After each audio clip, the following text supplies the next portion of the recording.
হরি ওম। রাধে রাধে প্রিয় বিদ্যার্থীরা, সংস্কৃত শিক্ষার দ্বারা মানুষের হিত, যেখানে সর্বদা দৈবিক সংস্কৃত। প্রিয় বিদ্যার্থীরা, তোমাদের হিতার্থে, তোমাদের মঙ্গলার্থে আজকের এই ক্লাস। আজকে আমরা রাজবাহন চরিতমের যে মূল টেক্সট, সেই মূল টেক্সট ধরে ধরে আজকে আমরা পড়ব এবং বুঝব। কিন্তু তার পূর্বে আমাদের আরাধ্যা দেবী দেবী সরস্বতীর আরাধনা করে, তাকে স্মরণ করে আজকে আমরা পাঠ্যাংশে প্রবেশ করব। স্মরণ করে নিই একবার। ওম শ্রী গুরুভ্যো নমঃ। ওম শ্রী পরমাত্মনে নমঃ।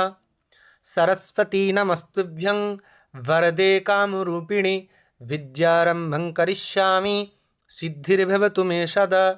হরি ওম। ওম। দেখো, রাজবাহন চরিতম, মূল টাইটেলটার দিকে লক্ষ্য করো। লেখা রয়েছে কি? রাজবাহন চরিতম। চরিতম মানে হচ্ছে চরিত্র। কার চরিত্র? না, রাজবাহনের চরিত্র। অর্থাৎ রাজবাহনের সম্পর্কে কোনো কিছু একটা কাহিনী আমরা পড়ব। রচয়িতাকে? না, দণ্ডী। আচার্য দণ্ডির লেখা রাজবাহন চরিতম। কিন্তু রাজবাহন চরিতম যে টাইটেলটা দেওয়া রয়েছে, এর একটা মূল গ্রন্থ কিন্তু আছে। আমরা সকলেই জানি, কোনো একটা গ্রন্থ থেকে এই যে আমাদের যেটুকু অংশগুলো দেওয়া থাকে পাঠ্যরূপে, সেগুলো কোনো না কোনো একটা মূল গ্রন্থ থেকে নেওয়া। তাহলে এই যে রাজবাহন চরিতম, এটা কোথা থেকে নেওয়া? না, আচার্য দণ্ডী রচিত। আগের দিন আমরা ভূমিকা যে ক্লাসটা করেছিলাম, রাজবাহন চরিতমের ভূমিকার যে ক্লাসটা করেছিলাম, সেখানে বলেছিলাম দণ্ডীর পরিচয়। এখন কবি পরিচিতি থেকেও প্রশ্ন কিন্তু হচ্ছে। তা যারা যারা ক্লাসটা করতে পারোনি, তারা অবশ্যই ইউটিউবে গিয়ে ক্লাসটা করে নিও। ইউটিউবে আমি ভিডিওটা দিয়ে রাখবো, সেখান থেকে দেখে একবার করে নেবে। আর আজকের ক্লাসটাও কিন্তু রেকর্ড হচ্ছে, হ্যাঁ? তাই সকলে একটু মিউট করে রাখবে। আর যাদের যা প্রশ্ন থাকবে সেগুলো শেষে আমি নেব, শেষে প্রশ্ন করবে অবশ্যই। আশা করি আজকে সেরকম কিছু প্রশ্ন হবে না, কারণ আজকে তো বোঝার বিষয়, প্রথম থেকে শুরু করছি যেহেতু। তা দেখো, এই যে রাজবাহন চরিতম, এর রচয়িতা দণ্ডী। তার পরিচয় আমি ভূমিকাংশে বলেছিলাম। তার কি কি গ্রন্থ রয়েছে, তিনি কি কি রচনা করেছেন, তার মাতা পিতার নাম কি, কোথায় বসবাস করেন, সে সব কিছু, সময়কাল, এই সকল কিছু আমরা আগের দিন আলোচনা করেছি। সেখানে আমি ওই উৎসটাও আলোচনা করে দিয়েছি, সঙ্গে এই যে রাজবাহন চরিতমের বিষয়বস্তুটা কি, সেটাও আমরা আলোচনা করেছি। তবু আজকে আমরা আরেকবার স্মরণ করে নিই, চলো। দেখো, দণ্ডীর তিনটি রচনার মধ্যে একদম উল্লেখযোগ্য গদ্যকাব্য, যার নাম হচ্ছে দশকুমার চরিতম। দশকুমার চরিতম অর্থাৎ সেখানে 10 জন কুমারের চরিত্র বা কাহিনী বর্ণনা আছে। 10 জন কুমার, দশ কুমার চরিত্রম, 10 জন রাজকুমারের চরিত্রের বা ঘটনা বর্ণনা আছে সেখানে। এই যে দশকুমার চরিতম, মূল যে দশকুমার চরিতম, সেই মূল দশকুমার চরিতমের প্রথম উচ্ছ্বাস মানে কি? উচ্ছ্বাস মানে হচ্ছে অধ্যায়, চ্যাপ্টার। আমাদের যেমন থাকে না, প্রথম অধ্যায়, দ্বিতীয় অধ্যায়, ফার্স্ট চ্যাপ্টার, সেকেন্ড চ্যাপ্টার, ঠিক সেরকম প্রথম উচ্ছ্বাস, অধ্যায়ের নাম দিয়েছেন তিনি উচ্ছ্বাস। সেই প্রথম উচ্ছ্বাসে রাজবাহন চরিতম, এই রাজবাহন চরিতম যেটা রয়েছে, সেই রাজবাহন চরিতম থেকে নেওয়া হয়েছে। তাহলে আচার্য দণ্ডী রচিত দশকুমার চরিতমের প্রথম উচ্ছ্বাসে যে রাজবাহন চরিতম আছে, সেই রাজবাহন চরিতমের কিছুটা অংশ আমাদের পাঠ্যরূপে গৃহীত হয়েছে, সম্পূর্ণটা কিন্তু নয়, কিছুটা অংশ। তাহলে প্রথম উচ্ছ্বাসে কি আছে? রাজবাহন চরিতম। সেই রাজবাহন চরিতমের কিছুটা গদ্যাংশ আমাদের পাঠ্যরূপে আছে। এটা তোমরা খাতায় নোট ডাউন করে নাও, হ্যাঁ? মূল গ্রন্থের নাম কি? দশকুমার চরিতম। তাহলে দশকুমার চরিতমের কোন উচ্ছ্বাস? না, প্রথম উচ্ছ্বাস। এমসিকিউ যেহেতু আসবে, সেরকমভাবে লিখে নাও তোমরা। এবার দেখো, এই যে রাজবাহন চরিতম, এটা কি? আগেই বললাম, রাজবাহন চরিতম হচ্ছে একটা গদ্য কাব্য। রাজবাহন চরিতম গদ্যকাব্য। আচ্ছা স্যার, রাজবাহন চরিতম যেটা পড়ব সেখানে কি কি চরিত্র রয়েছে? অর্থাৎ দেখবে কোনো গদ্য গল্প এ সকলগুলো পড়তে গেলে সেখানে কয়েকটা চরিত্র থাকে, ঠিক সেরকম এখানে চরিত্র রয়েছে। নায়ক মানে হিরো, হিরোর নাম কি, নায়কের নাম কি না রাজবাহন। নায়িকাকে, নায়িকা হচ্ছে অবন্তী সুন্দরী। আর প্রতিনায়ক অর্থাৎ ভিলেন, ভিলেনটাকে না চণ্ডবর্মা। ভিলেন না থাকলে তো বিষয়টা জমবেই না, তাই না? তাই ভিলেনের নাম কি, চণ্ডবর্মা। দেখো এই যে নায়ক রাজবাহন, এর একটু পরিচয়গুলো জেনে রাখবে, নায়ক এবং নায়িকার পরিচয়গুলো জেনে রাখবে। তাহলে রাজবাহন এর পিতার নাম কি, এর পিতা হচ্ছে রাজহংস। আর রাজহংস কে ছিলেন, মগধের রাজা। তাহলে রাজবাহনের পিতা যে ছিল রাজহংস, তিনি কিন্তু একজন রাজা ছিলেন। মগধ রাজ রাজহংসের পুত্রকে না রাজবাহন। আর অবন্তী সুন্দরীকে, অবন্তী সুন্দরী হলো একজন রাজকুমারী, রাজকন্যা। তাহলে তার পিতার নাম কি, তার পিতার নাম হচ্ছে মানসার। অবন্তী সুন্দরীর পিতার নাম মানসার। ইনি কোথাকার রাজা ছিলেন না, ইনি মালবের রাজা ছিলেন। মালব রাজ মানসারের কন্যা অর্থাৎ মেয়ে হচ্ছে অবন্তী সুন্দরী। দুজনের পিতার নাম কিন্তু মনে রাখবে, হ্যাঁ। আচ্ছা চলো এবারে আমরা মূল টেক্সটে প্রবেশ করি। এই রে, অনেকেই সংস্কৃত দেখে ঘাবড়ে যাচ্ছ, তাই তো? এ বাবা, এত বড় বড় সংস্কৃত লেখা কিভাবে পড়বো, কিভাবে উদ্ধার করব? ভয়ের কোনো কারণ নেই। দেখো আমি একটু অন্যরকমভাবে পড়াবো, হ্যাঁ। মানে আমি আমার পাণ্ডিত্য দেখাতে গিয়ে এত বড় বড় সংস্কৃত ধরে ধরে পড়িয়ে দিলাম, আর তোমাদের সব মাথার উপর দিয়ে চলে গেল, এই রকম করে কিন্তু আমি পড়াবো না। আমি পড়াবো তোমাদের মতো করে, তোমরা যাতে সহজে বুঝতে পারো। তাহলে আমরা হচ্ছি সকলেই ওয়েস্ট বেঙ্গলের ছাত্রছাত্রী, পশ্চিমবঙ্গের ছাত্রছাত্রী। আমরা জানি কি বাংলা। তাহলে আমরা প্রথমে বাংলা লিপি ধরে ধরে পড়ব। এই সংস্কৃতটাকেই বাংলা লিপিতে লেখা আছে। আর এখানে দেখো সন্ধি করে করে এত বড় বড় বড় বড় বড় বড় সব শব্দগুলো রয়েছে, সন্ধি সমাস করে বড় বড় শব্দ দেওয়া আছে। সেগুলোই আমি সন্ধি বিচ্ছেদ করে ছোট ছোট ছোট ছোট করে লিখে দিয়েছি, যাতে সহজে তোমরা বুঝতে পারো, তোমাদের অসুবিধা যাতে না হয়। তাহলে প্রথমে আমরা বাংলা লিপিটা পড়ব, তারপরে আমরা দেবনাগরীটা পড়ব। কিন্তু কেউ এমনটা করবে না আবার, বাংলা লিপিটা পড়ে নিলাম আর সংস্কৃতটা পড়লাম না, তখন কিন্তু আবার পারবে না। ধরো লাইন তুলে একটা প্রশ্ন দিয়ে দিয়েছে, সংস্কৃতে লেখা আছে, তখন কি করবে? তখন অন্ধকার দেখতে পাবে, হরিবোল। এরকম করলে কিন্তু চলবে না। তাই আমি আগে বাংলা লিপিটা ধরে ধরে পড়াচ্ছি, তারপর আবার সংস্কৃতের সাথে মিলিয়ে পড়িয়ে দেব। তাহলে চলো দেখি কিভাবে শুরু হচ্ছে, বুঝতে পারো কি না। আমি বলছি 100% গ্যারান্টি দিচ্ছি, তোমরা অবশ্যই শব্দগুলো দেখে দেখেই বুঝতে পারবে। কি লেখা আছে দেখো, শ্রুত্বা তু, তু মানে হচ্ছে কিন্তু। তাহলে শ্রুত্বা শুনে, শুনে কিন্তু, শ্রুত্বা মানে হচ্ছে শুনে।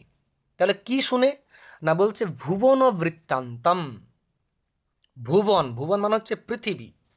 তাহলে পৃথিবীর বৃত্তান্ত শুনে, তাই তো, পৃথিবীর বৃত্তান্ত শুনে।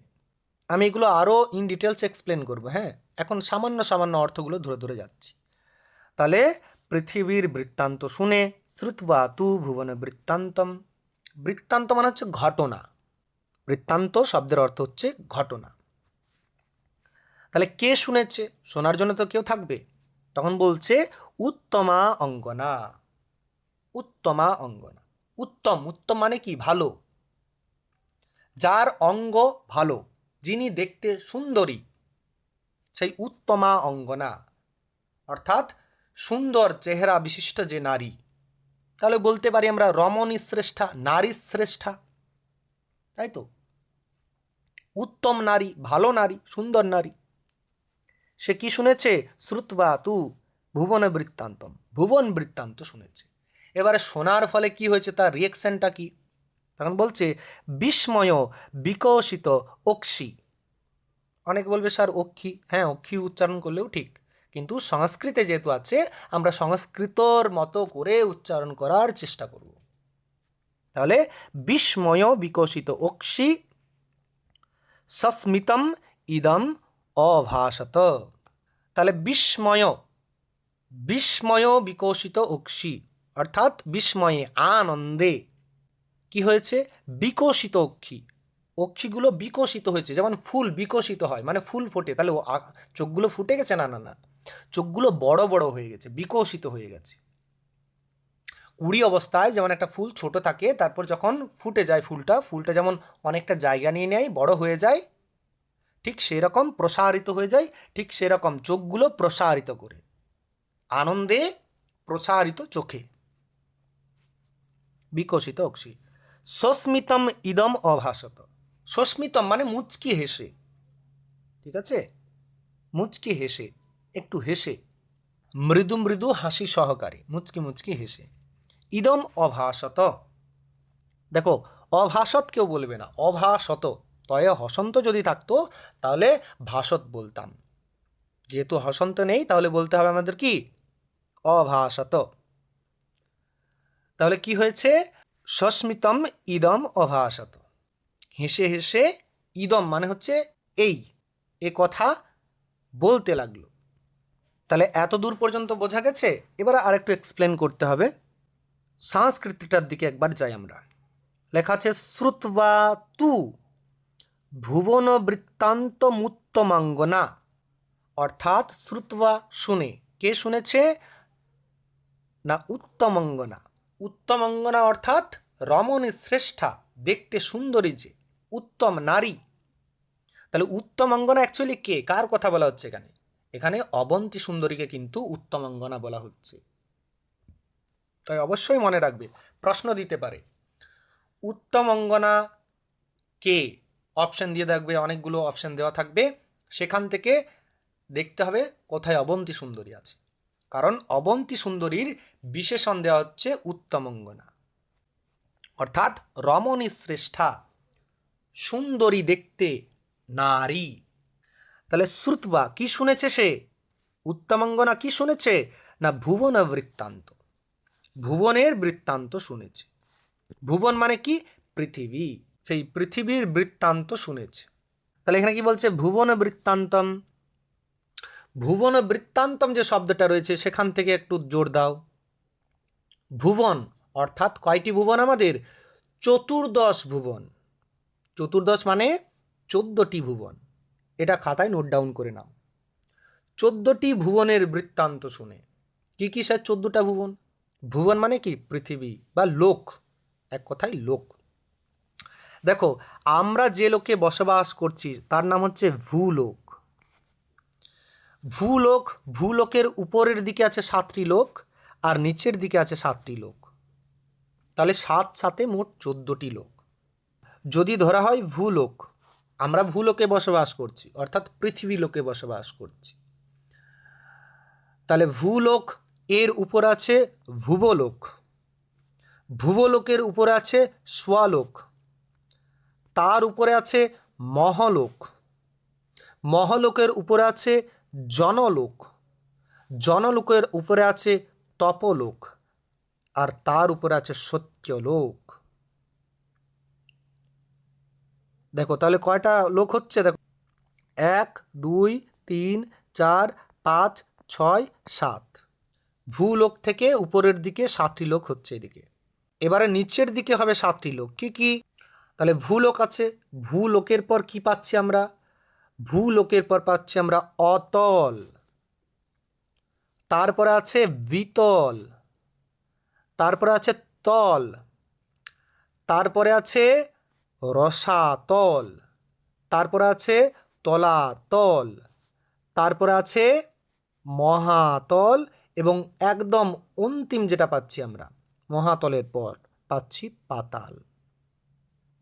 দেখো এদিকেও যদি আমরা যোগ করি এদিকেও 7টি হচ্ছে, 1 2 3 4 5 6 7, তাহলে উপরের দিকে 7টি, ভূলোক থেকে উপরের দিকে 7টি এবং নিচের দিকে 7টি, তাহলে মোট কয়টি ভুবন, 14টি ভুবন। তাহলে এই যে চতুর্দশ ভুবন, সেই চতুর্দশ ভুবনের বৃত্তান্ত শুনে, কে শুনেছে না উত্তমা অঙ্গনা, অর্থাৎ রমণী শ্রেষ্ঠা কে, কে রমণী শ্রেষ্ঠা? না অবন্তী সুন্দরী, সেই চতুর্দশ ভুবনের বৃত্তান্ত শুনেছে। শ্রুত্বা তু ভুবন বৃত্তান্ত উত্তমঙ্গনা। তারপর কি বলছে?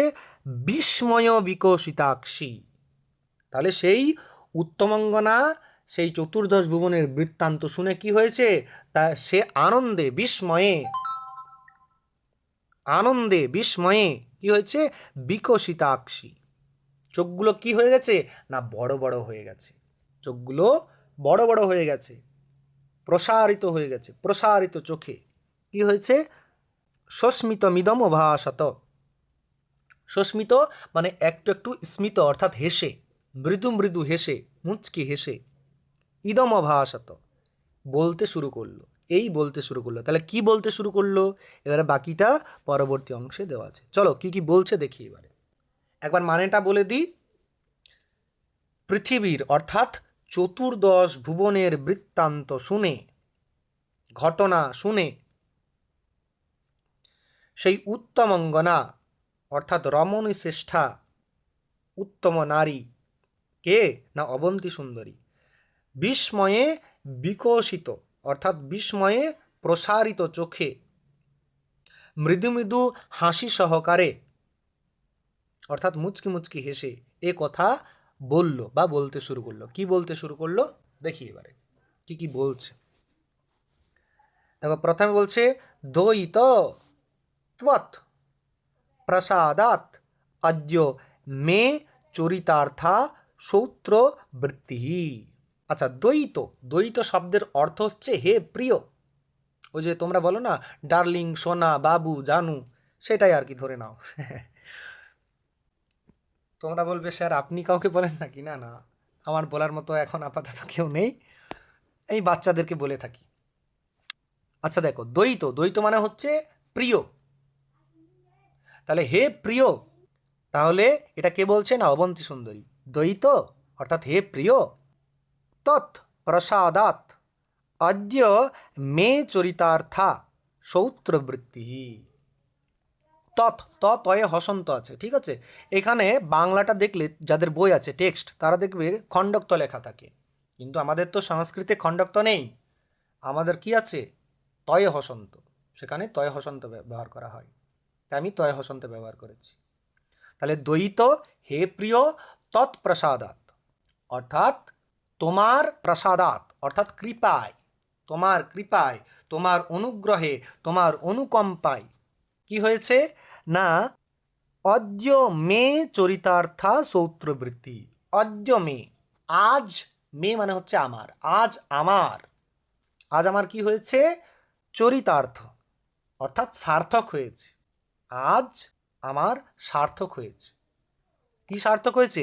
না সৌত্রবৃত্তি, আমার শ্রবণেন্দ্রিয়, যেটার দ্বারা শ্রবণ করছি অর্থাৎ কর্ণেন্দ্রিয়, কান, আমার কান বলছে সার্থক হয়েছে, শ্রবণেন্দ্রিয় সার্থক হয়েছে, আমার শ্রবণেন্দ্রিয় ধন্য হয়েছে। চরিতার্থ অর্থাৎ চরিতার্থ হয়েছে, ধন্য হয়েছে, সার্থক হয়েছে, সবগুলোই লাগানো যায়, যে শব্দটা লাগাবে তুমি। তাহলে কি বললো? দ্বৈত হে প্রিয় তৎ প্রাসাদাৎ অদ্য মে সৌত্রবৃত্তি চরিতার্থ। দ্বৈত মানে হচ্ছে হে প্রিয় তৎ প্রাসাদাৎ অদ্য অর্থাৎ তোমার অনুগ্রহে, অর্থাৎ ওই যে চতুর্দশ ভুবনের বৃত্তান্ত শুনিয়েছে, কাকে? অবন্তী সুন্দরীকে। কে? না রাজবাহন। রাজবাহন চতুর্দশ ভুবনের বৃত্তান্ত যেই সেই উত্তমঙ্গনা অর্থাৎ অবন্তী সুন্দরীকে শুনিয়েছে, সেই অবন্তী সুন্দরী তার ইয়েতে বলছে হে দ্বৈত হে প্রিয় তৎ প্রাসাদাৎ অদ্য মে চরিতার্থা সূত্রবৃত্তি, অর্থাৎ তোমার সেই চতুর্দশ ভুবনের বৃত্তান্ত শুনে কি হয়েছে? হে প্রিয় তোমার কৃপায়, অদ্য আজ, তোমার কৃপায় আজ, মে অর্থাৎ আমার, সৌত্রবৃত্তি অর্থাৎ কর্ণেন্দ্রিয়, শ্রবণেন্দ্রিয়, চরিতার্থ অর্থাৎ কি হয়েছে? চরিতার্থ অর্থাৎ সার্থক হয়েছে। তাহলে দেখো এই লাইনটার একবার সংস্কৃতটা দেখে নিই। কি বলছে? দ্বৈত তৎপ্রসাদাদ্য মে চরিতার্থা সৌত্রবৃত্তি। তাহলে দ্বৈত শব্দের অর্থ কি? দ্বৈত শব্দের অর্থ হচ্ছে হে প্রিয়, তৎপ্রসাদাদ্য অর্থাৎ তোমার কৃপায়, অদ্য অর্থাৎ আজ, মে চরিতার্থা সৌত্রবৃত্তি অর্থাৎ আমার, সৌত্রবৃত্তি অর্থাৎ শ্রবণেন্দ্রিয় অর্থাৎ কর্ণেন্দ্রিয় অর্থাৎ কান, কি হলো? চরিতার্থ অর্থাৎ ধন্য হলো, চরিতার্থ হলো, সার্থক হলো। দেখো এখানে চতুর্দশ ভুবনের বৃত্তান্ত কে শুনেছে? অবন্তী সুন্দরী। তাহলে অবন্তী সুন্দরী যখন চতুর্দশ ভুবনের বৃত্তান্ত অর্থাৎ গল্প ঘটনা শুনেছে, যাব বাবা, এই সকল তো আগে কখনো শুনিনি, আগে তো জানতাম না যে চতুর্দশ ভুবনের বৃত্তান্ত বা গল্প এইরকম হয়। অনেকে এমনও আছো যারা জানতে যে ভূলোক অর্থাৎ হচ্ছে পৃথিবীলোক, স্বর্গলোক এবং পাতাল লোক, কিন্তু 14টা যে ভুবন আছে পরপর, এটা হয়তো আমরা অনেকেই জানতাম না, আজকে জানতে পারলাম। তাহলে যখন এইগুলো জানতে পারছি আমরাও তো অবাক হচ্ছি, তাই না? ঠিক সেরকম যখন অবন্তী সুন্দরী রাজবাহনের কাছ থেকে চতুর্দশ ভুবনের বৃত্তান্ত শুনেছে, শুনে সে অবাক হয়ে গেছে, অবাক হয়ে চোখগুলো বড় বড় হয়ে গেছে এবং মৃদু মৃদু হেসে বলছে, কি বললো? হে প্রিয়, এই দ্বৈত, তৎপ্রসাদতজ্য তোমার কৃপায়, তোমার অনুকম্পায়, তোমার অনুগ্রহে, মে চরিতার্থ সূত্রবৃত্তি অর্থাৎ আমার কান সার্থক হলো। আর কি বলছে দেখো, দেখি এবার আবার বাংলায় ফিরে আসো। হ্যাঁ, কি বলছে দেখো, অদ্য মে মনসি তমঃ অপহস্তয়া দত্ত জ্ঞান প্রদীপ, তমঃ অপহস্তয়া দত্ত জ্ঞান প্রদীপ। তাহলে কি বলছে দেখো, অদ্য মে, অদ্য মে, অদ্য মানে আজ, মে মানে হচ্ছে আমার, আজ আমার, মনসি, মনসি মানে মনে, আজ আমার মনে, তমঃ অপহস্তয়া, তম মানে হচ্ছে অন্ধকার, অন্ধকার কি বলছে? অপহস্তয়া দূর করে, অপহরণ করে বা নাশ করে, তম নাশ করে, অন্ধকার দূর করে, কি বলছে? দত্তঃ জ্ঞান প্রদীপ, দত্তঃ অর্থাৎ দিলে, দিয়েছে, কি করেছে? কি দিয়েছে? কি দেওয়া হয়েছে? না বলছে জ্ঞান প্রদীপ, জ্ঞানের প্রদীপ জ্বালিয়ে দেওয়া হয়েছে। অর্থাৎ অজ্ঞান রূপ যে অন্ধকার অবন্তী সুন্দরীর মনের মধ্যে ছিল, যে চতুর্দশ ভুবনের বৃত্তান্ত সে জানত না, সেই বৃত্তান্ত শুনিয়ে অজ্ঞান রূপ অন্ধকার মনের থেকে দূর করে সেখানে জ্ঞানের প্রদীপ জ্বেলে দিয়েছে। দেখো কোনো একটা গৃহ ধরো অন্ধকার আছে, কোনো একটা ঘর অন্ধকার আছে, সেখানে যখন একটা পবিত্র প্রদীপ প্রজ্বলন করা হয়, তখন গৃহটার অন্ধকার থাকবে? থাকবে না, সেটা চারিদিকে সেই প্রদীপের আলোয় আলোকিত হবে। ঠিক আমাদের মনের মধ্যে কি আছে? না তম, তম অর্থাৎ অন্ধকার আছে। কীরকম অন্ধকার? না অজ্ঞান রূপ অন্ধকার আছে। সেই অজ্ঞান রূপ অন্ধকারকে দূরীভূত করতে পারে কে? না জ্ঞানরূপী প্রদীপ। যখন আমরা জ্ঞান অর্জন করব তখন আমাদের অজ্ঞান রূপ অন্ধকার দূরীভূত হবে। তাই বলছে অদ্য মে মনসি, আজ মে অর্থাৎ আমার মনে, তম অপহস্তয়া, তম দূরীভূত করে অর্থাৎ অন্ধকার দূরীভূত করে, দত্তঃ জ্ঞান প্রদীপ, তুমি আমার মনের মধ্যে জ্ঞানের প্রদীপ জ্বেলে দিয়েছ, জ্ঞানের প্রদীপ জ্বালিয়ে দেওয়া হয়েছে।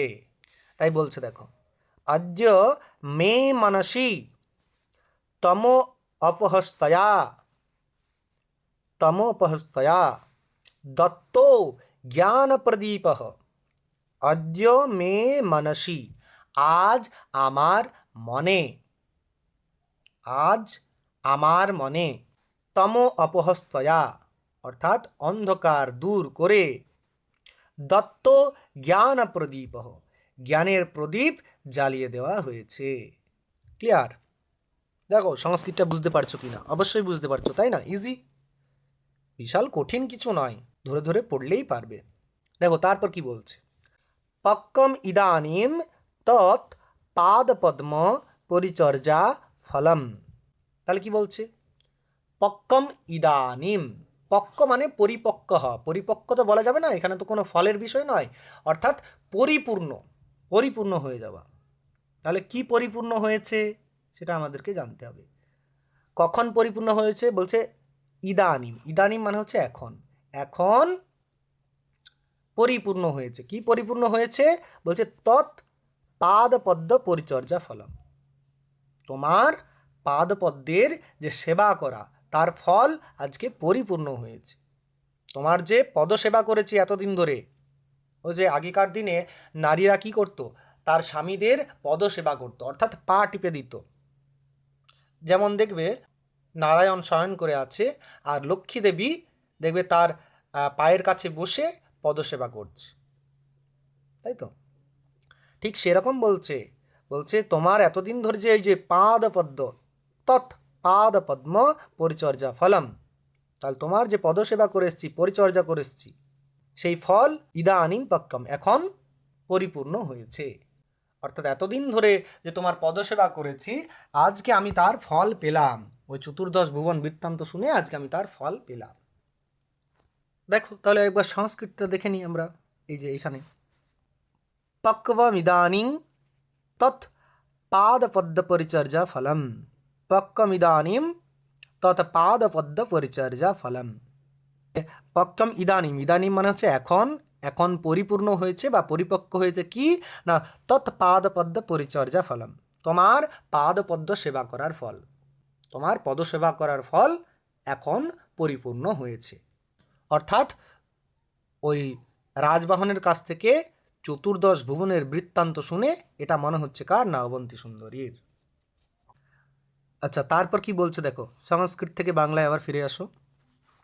কি বলছে, অশ্য চ তৎ প্রসাদস্য কিম উপকৃত্য প্রত্যু উপকৃতবতী ভবেয়ম।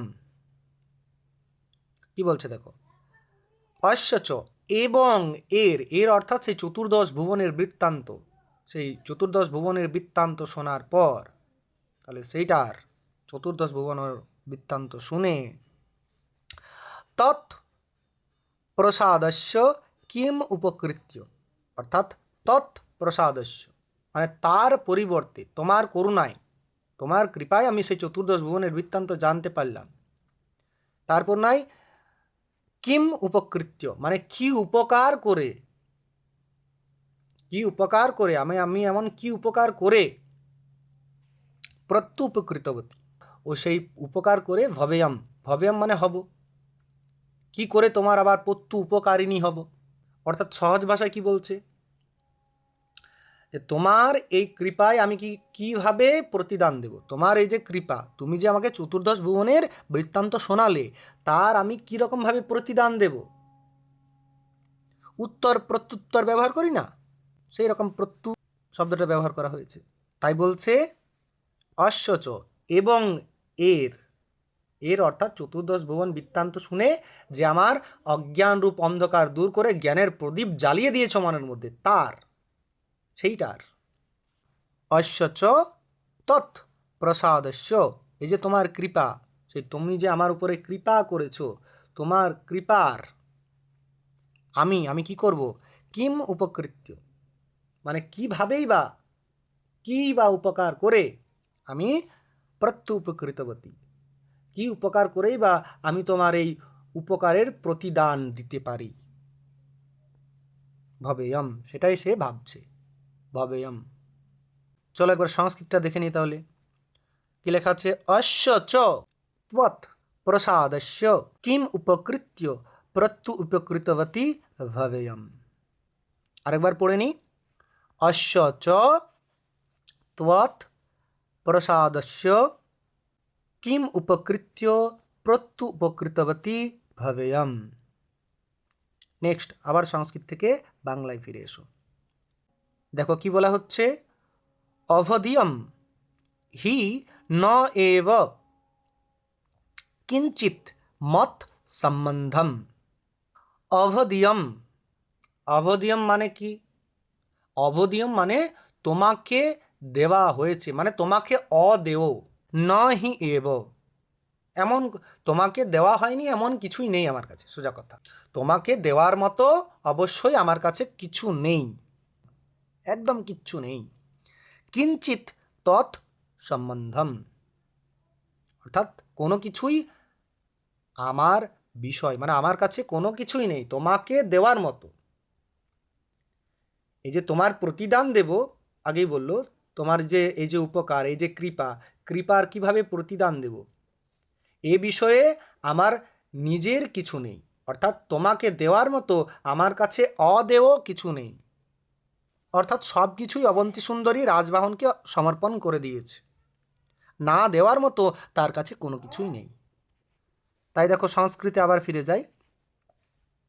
অভদিয়ং হি নৈব কিঞ্চিত মৎসম্বন্ধম, অভদিয়ম হি নৈব কিঞ্চিত মৎসম্বন্ধম, আমার কাছে এমন কোনো কিছু নেই যেটা তোমাকে দেওয়া হয়নি, অর্থাৎ তোমাকে দেওয়ার মতো আমার কাছে অদেয় কোনো কিছুই নেই, সব কিছু আমি তোমাকে দিয়ে ফেলেছি। তাহলে তোমার এই যে প্রতিদান, তোমার এই যে কৃপার প্রতিদান, সেটা আমি কিভাবে দেব? আবার সংস্কৃত থেকে বাংলায় ফিরে এসো। কি বলা হচ্ছে? ইতি জল্পন্তি প্রিয় উরসি রূঢ় রাগ রুষিতম চক্ষুঃ উল্লাসন্তি শুষ্বাপ। তাহলে কি বলা হচ্ছে? ইতি জল্পন্তি, এ কথা বলতে বলতে, প্রিয় উরসি, দেখো প্রিয় উরসি শব্দটা একটু ধ্যান দেবে, হ্যাঁ। প্রিয় উরসি মানে হচ্ছে প্রিয়তমের বুকে। প্রিয়তম কে? না রাজবাহন, সেই রাজবাহনের বুকে। রূঢ় রাগ রুষিতম চক্ষুঃ, রূঢ় রাগ রুষিতম চক্ষুঃ, অর্থাৎ গভীর অনুরাগ বশত। অনুরাগ মানে কি?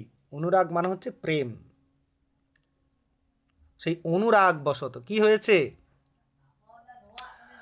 না অনুরাগ বশত চক্ষুঃ উল্লাসয়ন্তি শুষ্বাপ, অর্থাৎ কি হয়েছে? চোখগুলোকে, চোখগুলোকে উল্লাসিত করে, অর্থাৎ চোখগুলোকে নিমজ্জিত করে, বন্ধ করে কি করলো? শুষ্বাপ, শুয়ে পড়ল। তাহলে অবন্তী সুন্দরী কি করেছে? না অবন্তী সুন্দরী প্রিয়তম, অর্থাৎ তার প্রিয়তমার নাম কি? রাজবাহন, সেই রাজবাহনের বুকে চোখগুলো বন্ধ করে, অনুরাগ বশত চোখগুলো বন্ধ করে কি করেছে? না শুয়ে পড়েছে, শুয়ে পড়ল। তাই আরেকবার দেখে নিই। ইতি জল্পন্তি, এই যে কথাগুলো আগে বলা আছে, এই কথাগুলো বলতে বলতে, প্রিয় রসি অর্থাৎ প্রিয়তমের বুকে, রূঢ় রাগ রুষিতং অর্থাৎ অনুরাগ বশত, গভীর অনুরাগ বশত, চক্ষুর উল্লাসয়ন্তী, তাহলে চোখগুলো, নয়নগুলো, চোখগুলো উল্লাসিত করে, অর্থাৎ উদ্ভাসিত করে, নিমজ্জিত করে, চোখের পাতাগুলো নিমজ্জিত করে, শুষ্বাপ অর্থাৎ শুয়ে পড়ল। তাহলে এখান থেকে কি প্রশ্ন হতে পারে? সেই প্রশ্নগুলো আমি স্ক্রিনে দিচ্ছি, চলো দেখি কে কি করতে পারো। তাহলে যেটুকু আমরা বললাম সেখান থেকে কি কি প্রশ্ন হতে পারে দেখো। এর বাইরেও আরও প্রশ্ন হতে পারে, তবুও এগুলো একটু দেখি আমরা কতদূর কি পড়লাম, কি কি মনে রয়েছে আমাদের। দেখো, উত্তমাঙ্গনা, উত্তমাঙ্গনা কে? কাকে উত্তমাঙ্গনা বলা হয়েছে?